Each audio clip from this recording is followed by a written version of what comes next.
Hey everyone, welcome back. We're diving deep today, and this one might surprise you.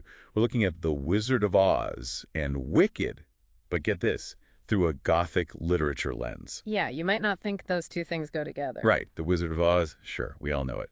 But Gothic literature, not exactly a lighthearted family fare. Well, that's where things get interesting. Okay, so for those who maybe haven't cracked open a Gothic novel lately, what are we even talking about here? Well, think like dark and mysterious. Gothic lit is full of these crumbling castles, hidden secrets, spooky characters lurking in the shadows, a sense of dread, like something bad's about to happen. Ooh, okay, starting to see where you're going with this. Right. And it's not just the mood. Gothic lit dives into these big, heavy themes like what is evil, really? How do societies decide who's good and who's bad? And what happens when people are different, and they don't fit in? So, like the Wicked Witch of the West, she's pretty much a textbook Gothic villain, isn't she? Oh, absolutely. She's that classic monstrous other, something that represents everything society's afraid of. And it's not just her. Think about those haunted woods in Oz. Yeah, creepy. Definitely not a place you want to get lost in. Exactly. And during the Victorian era, when a lot of these Gothic stories were written, people were really anxious about nature. They saw it as this powerful, untamed force that could easily overwhelm civilization. Those woods in Oz totally tap into that fear. Wow, never thought about it that way.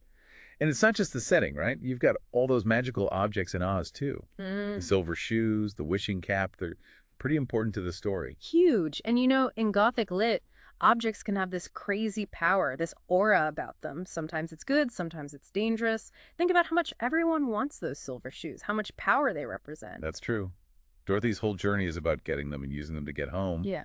But there's also that fear, like, what if they fall into the wrong hands? Exactly. That's Yeah. a very Gothic idea. Okay, so we've got this surprisingly dark side to The Wizard of Oz. But then there's Wicked, which seems even more upfront about its Gothic influences. Right. Wicked takes everything we thought we knew about the story and flips it on its head. We see the Wicked Witch, Elphaba, from her point of view. And suddenly, she's not just a villain, she's a complex character with her own story and her own struggles. Yeah, and that's what really brings out those Gothic themes, right? We see how society treats Elphaba differently because of her green skin, how she's judged and misunderstood. And that makes you question, like, who gets to decide who's good and who's evil? Exactly. And the novel especially goes deep on that stuff. It's got this political edge to it, exploring how Elpha is marginalized and basically demonized for being different. That's a huge theme in Gothic literature. The flawed, misunderstood protagonist who's more than what people think. It's interesting, though, because the musical Wicked, it takes a slightly different approach. It's still got those big themes, but it's also a lot more emotional. It focuses on Elphaba's friendship with Glinda and her fight to be herself, even when everyone's telling her she's wrong. Right. And that focus on relationships, especially female friendship, adds another layer to Wicked's Gothic appeal. And then there's that song, Oh, yeah. Defying Gravity. Talk about an anthem. It's like this ultimate statement of individuality of saying, I don't care what you think, I'm going to be me. It's powerful stuff. And visually, Wicked just screams Gothic. You've got these dark, imposing castles, the way society is structured to keep some people down, and Elphaba's transformation. Oh, yeah. In the beginning, she's just this awkward, misunderstood girl. But by the end, she's this powerful figure that everyone fears. That's a pretty classic Gothic arc, right? It is, and all of that imagery really reinforces those timeless Gothic themes. So what's fascinating to me is how both The Wizard of Oz and Wicked, even though they're so different in tone and style, they both tap into this power of Gothic storytelling. Exactly. And I think that's why they're both so popular, even after all these years.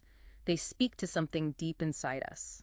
Why do you think that is? What is it about these stories with their hidden Gothic depth that keeps people coming back? Well, I think Gothic literature gives us a way to explore our deepest fears and desires. It lets us confront the dark stuff, the things that scare us about ourselves and about society, but in a safe way, through these fantastical stories. It's like a way to process those fears without, actually having to face them in real life. Right, and maybe that's why Oz and Wicked have had such a lasting impact. They're not just entertaining stories, they're stories that make us think about the big questions, the things that matter. So after going on this deep dive, does it change how you see The Wizard of Oz or Wicked?